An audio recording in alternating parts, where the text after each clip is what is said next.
Comment générer une source de revenus complémentaire grâce au trading en moins de 10 minutes par jour? Donc dans cette vidéo, je vais t'expliquer comment tu peux te créer une source de revenus complémentaire grâce au trading en y passant moins de 10 minutes par jour. Tu vas voir que c'est possible, c'est même possible d'aller au-delà, de générer des sommes jusqu'à plus de 10 000 euros par mois grâce justement à un revenu complémentaire. Bon, c'est plus un revenu complémentaire du coup, mais c'est plus pour atteindre l'indépendance financière. Je pense que un revenu complémentaire, c'est bien dans un premier temps, mais l'objectif principal, c'est d'atteindre l'indépendance financière pour pouvoir en faire son activité principale. Moi, c'est ce que j'ai fait quand j'ai commencé il y a quelques années. J'étais étudiant en 2016. J'étais étudiant, j'y connaissais rien à la bourse, j'y connaissais rien au trading. Et pourtant, j'ai réussi petit à petit. J'ai commencé avec 200 euros. Je me suis énormément formé, j'ai énormément pratiqué. J'ai passé toutes mes journées entières. Et donc, forcément, au bout d'un moment, tu arrives à en faire ton activité principale. En tout cas, c'est ce que j'ai fait. Donc, voilà, l'idée, c'est qu'un revenu complémentaire, c'est pour moi une première étape vers une indépendance financière ou vers des revenus derrière qui vont être plus conséquents. Donc en tout cas, dans cette vidéo, je vais t'expliquer comment avoir des revenus complémentaires grâce au trading en y passant moins de 10 minutes par jour. Donc la première chose qu'il faut savoir déjà, c'est que combien on veut faire. C'est déjà se fixer son objectif. Combien on veut faire en termes de revenus. Il n'y a pas de limite, on peut se fixer un revenu qu'on veut faire sans aucune limite, sans se dire c'est impossible, juste on se fixe un objectif. Si on veut faire 10 000 euros par mois, on se fixe cet objectif, on se dit ok, on fait 10 000 euros par mois, ensuite on va se poser la question comment on fait. Et je vois trop de personnes qui ont finalement des pensées limitantes à se dire que telle somme c'est pas possible, telle somme c'est pas possible. Non, c'est bien sûr que c'est possible, même si on a un petit capital, même si on n'y connaît pas grand chose. Tout est possible, il suffit de se fixer l'objectif et ensuite d'avoir un bon plan d'action. Avec un bon plan d'action, tout est possible. Donc finalement, générer même 10 000 euros par mois en moins de 10 minutes par jour, c'est largement possible. Il suffit d'un bon plan d'action et de savoir précisément quoi faire, comment le faire et à quel moment. Voilà, donc de toute façon, dans l'investissement, passer moins de 10 minutes par jour sur un investissement, c'est pas quelque chose d'exceptionnel, c'est assez facile à faire. Passer moins de 10 minutes, il n'y a pas forcément besoin de devenir un trader actif, d'y passer toutes ses journées. On peut tout à fait trader en moins de 10 minutes par jour, c'est largement possible et on peut avoir parfois des meilleurs résultats que des personnes qui y passent des journées entières. Donc vraiment, ça dépend de ce qu'on fait. Voilà, et dans ces 10 minutes, la question c'est qu'est-ce qu'on va faire dans ces 10 minutes? Dans ces 10 minutes, on va analyser, on va prendre des positions et on va essayer d'évaluer, détecter donc des opportunités et surtout de les évaluer pour choisir toutes ces opportunités. Les différentes étapes, ça va être analyser toutes les opportunités, essayer d'évaluer toutes les opportunités et ensuite choisir les opportunités qu'on va prendre. C'est ça les différentes étapes qu'on va utiliser. Ensuite, ça c'est ce qu'on va faire dans les 10 minutes. En 10 minutes, en général, c'est largement possible. Au maximum, ça prend 30 minutes pour analyser, évaluer les opportunités et ensuite prendre les meilleures opportunités. Pour ça, on va travailler sur différents marchés. On peut travailler sur du forex, donc c'est des devises, c'est tout ce qui va être euro, dollar, livre sterling, yen japonais. Voilà, c'est tout ce qui va être les devises. On peut travailler sur le marché des devises. On peut travailler sur le marché des matières premières, ça va être l'or, ça va être l'argent, le pétrole, ça peut être des matières premières agricoles aussi, comme le blé, le soja, le cacao, des choses comme ça. On peut travailler sur des actions avec les indices qui sont des marchés très connus, tous les marchés des actions avec notamment les indices très connus, le CAC 40, tout le monde connaît le CAC 40, je pense, il y a l'équivalent en Allemagne, aux États-Unis, voilà, il y a des équivalents à chaque fois. Et puis il y a aussi un nouveau marché aujourd'hui qui est les crypto-monnaies sur lequel on peut travailler, qui est un marché qui explose énormément en ce moment, donc il y a beaucoup d'opportunités aussi là-dessus, mais c'est pareil, il faut choisir les opportunités qu'on va prendre. Et il y a aussi le marché des obligations qui est un peu moins intéressant, j'en parlerai pas trop dans cette vidéo. Donc je vais revenir sur les 3 étapes que j'ai citées, c'est-à-dire analyser toutes les opportunités, ensuite évaluer toutes les opportunités et ensuite choisir les meilleures opportunités qu'on va prendre. C'est vraiment les 3 étapes, c'est ce qu'on va faire. Si on doit y passer 10 minutes par jour, c'est ce qu'on va faire. Ensuite, comment on analyse toutes les opportunités? Parce que l'idée, c'est d'analyser un maximum d'opportunités et ensuite, on va choisir lesquelles on prend. On va d'abord les évaluer, puis ensuite choisir lesquelles on prend. Alors, comment on analyse toutes ces opportunités? L'idée, c'est qu'on va aller sur tous les différents actifs que j'ai cités, sur tous les différents marchés, sur tous les différents actifs. On va aller dessus et simplement, on va essayer de voir où sont les opportunités à partir de l'analyse technique et fondamentale. Donc, pour ça, on va utiliser le technique. Technique, c'est sur des graphiques, souvent en chandelier japonais. On va prendre un graphique en chandelier japonais, on va l'analyser, on va mettre notamment des supports, des résistances, des droites de tendance, des choses comme ça. On va essayer de détecter la tendance, détecter une direction. Donc voilà, je parle plus d'analyse technique dans d'autres vidéos, mais on va utiliser surtout l'analyse technique qui va nous permettre d'avoir une direction, de détecter le meilleur point d'entrée précis. C'est ça l'avantage aussi de l'analyse technique, c'est que finalement ça nous donne un point d'entrée précis. Et puis ensuite, on va aussi faire, pourquoi pas, de l'analyse fondamentale, mais ça va être léger. Si on n'a pas beaucoup de temps à y passer, ça va être léger. L'analyse fondamentale, ça va être essayer de connaître le contexte économique, le contexte fondamental, fondamentales, essayer de connaître un peu les actualités au niveau de la bourse, au niveau de l'économie, des choses comme ça. C'est un peu plus complexe et c'est pas forcément nécessaire selon le type de trading qu'on va faire. Et ensuite, on va aller sur tous ces marchés, on va analyser tous ces actifs. Voilà, ça peut prendre un petit peu de temps. Moi, ce que je conseille pour vraiment y passer 10 minutes par jour, même moins, pour y passer le moins de temps possible, je sais que parfois, il y a des personnes qui débutent le trading et qui se disent « Ah oui, mais attends, on me dit du coup qu'il faut que je passe 1 heure ou 2 heures pour analyser des actifs boursiers, pour analyser tous ces actifs boursiers et ensuite ne prendre uniquement que quelques-unes des opportunités parmi tout ce qu'on a détecté. » Eh bien en fait, la meilleure chose, je pense, pour réduire vraiment le temps qu'on va y passer, c'est de faire appel aussi à des services qui sont déjà préfaits. C'est-à-dire que moi, des analyses techniques, j'en envoie tous les jours. J'envoie tous les jours des analyses techniques, parfois aussi des analyses fondamentales. Donc voilà, il y a plein de personnes qui envoient, il y a ce qu'on appelle des analystes, des traders, et donc ils envoient souvent des positions, des analyses, des idées d'investissement, des opportunités. Et donc avec ça, on va gagner énormément de temps parce que l'idée, ça va être de prendre finalement une analyse qui est déjà faite, une opportunité qui est déjà détectée, qui entre guillemets est déjà validée. Donc on va gagner énormément de temps.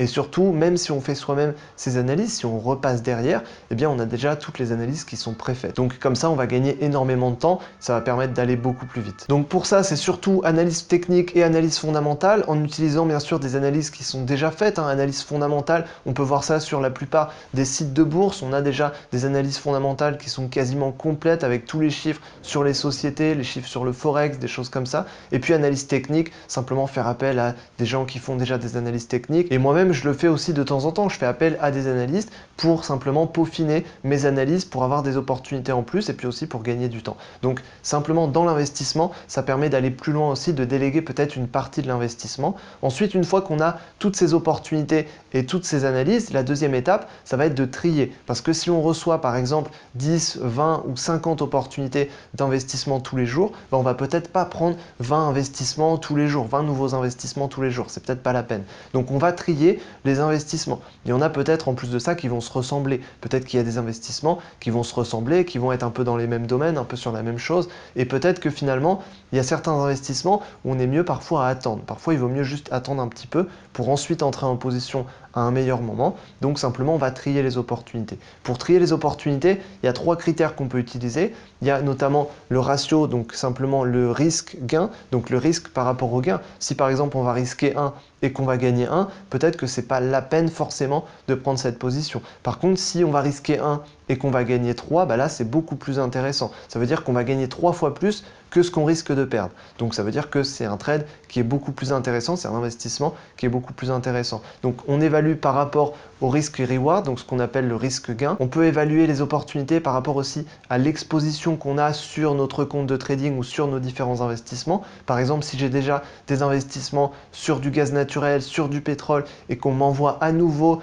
un investissement possible sur du pétrole, peut-être que je ne vais pas le prendre parce que j'ai déjà des positions sur l'actif qu'on m'a proposé, mais en plus sur d'autres actifs qui ressemblent à l'actif qu'on m'a proposé. Donc les cours de bourse vont se ressembler, donc les opportunités vont se ressembler aussi. Donc peut-être que cette fois-ci, cette opportunité, je ne la prendrai pas et je suis peut-être mieux à prendre une autre opportunité qui va être sur complètement autre chose, peut-être sur du franc suisse, peut-être sur du dollar. Donc voilà, là ça peut être peut-être plus intéressant. Et ensuite, on peut aussi évaluer les opportunités selon la propreté de l'opportunité. C'est-à-dire si au niveau de l'analyse, c'est assez fiable, on voit que l'analyse est vraiment bien faite, ça nous donne vraiment une direction qui va être claire, on voit qu'on a tous les indicateurs qui sont dans notre sens, c'est-à-dire on a l'analyse non seulement chartiste du prix qui va dans notre sens, qui va dans le sens de l'opportunité, mais on a aussi peut-être des indicateurs techniques qui vont dans le sens de l'opportunité, on a aussi du fondamental qui va dans le sens de l'opportunité. Là, ça peut être intéressant et là, du coup, c'est peut-être une opportunité qu'il y a à prendre, plus qu'une opportunité ou peut-être que sur une autre opportunité, on n'a pas forcément d'indicateurs qui vont dans le même sens, peut-être qu'on a le fondamental qui dit l'inverse de l'opportunité, donc là, forcément, il faut faire un petit peu attention et donc l'analyse est de moins bonne qualité. Donc on va aussi privilégier les opportunités selon la qualité de l'analyse, ça c'est très important. Donc avec justement le ratio risk-reward, la qualité de l'analyse et puis aussi l'exposition qu'on a déjà sur certains actifs, on va pouvoir détecter si c'est une bonne opportunité ou pas à prendre. Et parfois on peut recevoir des opportunités qui parfois sont de très bonne qualité et peut-être qu'on va pas les prendre parce que le risque gain n'est pas suffisamment bon ou alors on a déjà une exposition dessus et puis peut-être que des opportunités, certaines, on va pas forcément les prendre parce que simplement l'analyse n'est pas assez propre ou l'opportunité n'est pas d'assez bonne qualité. Mais la qualité des opportunités dépend surtout du marché, c'est les marchés financiers qui vont nous donner des opportunités, donc on va détecter les opportunités, mais ensuite c'est toujours le marché qui va nous donner des opportunités. Et ensuite, la troisième étape, ça va être de prendre ces opportunités. Une fois qu'on a fait la liste de toutes les opportunités qu'il y avait, une fois qu'on a évalué lesquelles on peut potentiellement prendre et lesquelles on va pas forcément prendre, et bien ensuite on va prendre les opportunités. Pour prendre les opportunités, on va passer un ordre, on va passer un ordre d'achat ou un ordre de vente avec un stop loss, avec un take profit. Le stop loss est très important, c'est ce qui va gérer la perte potentielle, voilà le risque, c'est là-dessus qu'on va gérer le risque. Et ensuite on va placer un take profit. Le take profit c'est les gains potentiels et donc simplement on va avoir le risque reward là-dessus. Donc on va placer un ordre, achat ou vente sur l'actif directement. On peut passer par plusieurs produits, ça peut être les CFD, ça peut être un actif cash, ça peut être une action, ça dépend de l'opportunité, de l'actif, de l'opportunité en tout cas. Et puis ensuite, simplement on va prendre la position et on va attendre. Alors là l'idée c'est justement avant de prendre la position, de gérer non seulement le risque avant de prendre la position, au moment où on place le stop, on doit bien gérer son risque, mais surtout on doit aussi avoir un horizon de temps. C'est-à-dire que cette opportunité, on doit savoir à peu près combien de temps on va la garder. Est-ce que c'est une opportunité qu'on va garder un an? Est-ce que c'est une opportunité qu'on va garder peut-être une semaine, peut-être quelques jours? Voilà, il faut savoir combien de temps on va garder ce trade, ça c'est très important. On prend un trade, il faut savoir combien de temps on va le garder à peu près. Et puis surtout, il faut avoir des scénarios. Si le prix descend, normalement le stop loss est touché, donc on a notre scénario. Si le prix monte, normalement le take profit est touché, on a notre scénario. Par contre, si le prix descend et qu'il ne touche pas le stop loss, qu'est-ce qu'on fait? Là, il faut avoir une réponse à ça. Souvent, la réponse, c'est on attend que le stop soit touché, ou alors on ferme la position avant parce qu'on voit que ça n'a pas évolué, ou alors peut-être qu'on voit que ça rebondit, et dans ce cas, on peut peut-être repartir à la hausse, donc l'opportunité peut peut-être se déclencher à ce moment-là. Si par exemple le prix monte et qu'il ne touche pas le take profit, on peut soit fermer directement la position, soit simplement attendre. On peut même par exemple retirer le take profit, c'est quelque chose que je fais assez souvent sur les opportunités. Quand on voit qu'une opportunité, finalement, il y a eu une opportunité d'investissement, on a investi, on a passé un ordre, ensuite le prix a évolué dans le bon sens, finalement la position aurait pu se clôturer sur un take profit, et bien ce que je fais parfois c'est que je retire le take profit, on laisse la position évoluer dans le temps, la position va monter, et donc l'investissement va continuer à monter en ayant retiré le take profit. Parce que le take profit c'est bien, ça permet justement d'avoir un objectif de gain, mais parfois les gains potentiels que le marché peut nous donner, ils sont supérieurs à l'objectif qu'on s'est fixé, et dans ce cas c'est dommage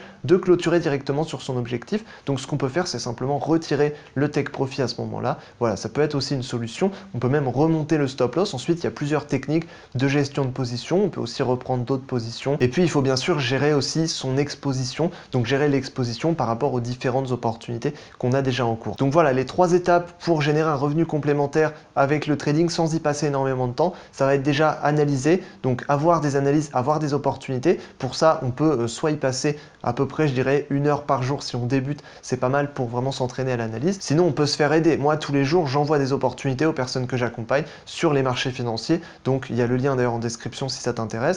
Donc voilà, simplement ça peut te permettre de gagner énormément de temps par rapport à ça. Et puis ensuite, une fois que tu as toutes les opportunités, que tu as la liste des opportunités que tu as détectées toi ou alors que tu as reçues, et bien dans ce cas, tu vas les évaluer et tu vas voir quelle opportunité tu vas prendre selon différents critères qu'on a vus justement. Donc le risk reward, la qualité de l'opportunité et l'exposition par rapport aux investissements que tu as déjà. Et puis ensuite, tu vas pouvoir te lancer directement et puis évaluer quelles sont les opportunités. C'est pas forcément gênant par exemple de recevoir 10 opportunités et de n'en prendre qu'une seule parce que si c'est tous les jours, ça fait déjà un nouvel investissement par jour, donc c'est déjà pas mal. Mais voilà, les 3 étapes, c'est ça, c'est analyser, évaluer les opportunités et ensuite prendre ces opportunités et puis ensuite attendre les gains et puis gérer les différentes positions et puis gérer les gains et puis les pertes à chaque fois. Donc voilà, simplement, c'est les 3 étapes que je te conseille de suivre si tu veux générer des revenus complémentaires grâce à la bourse, et je dirais même qu'avec ces 3 étapes, tu peux aller plus loin. Tu peux carrément atteindre ton indépendance financière quand ces revenus complémentaires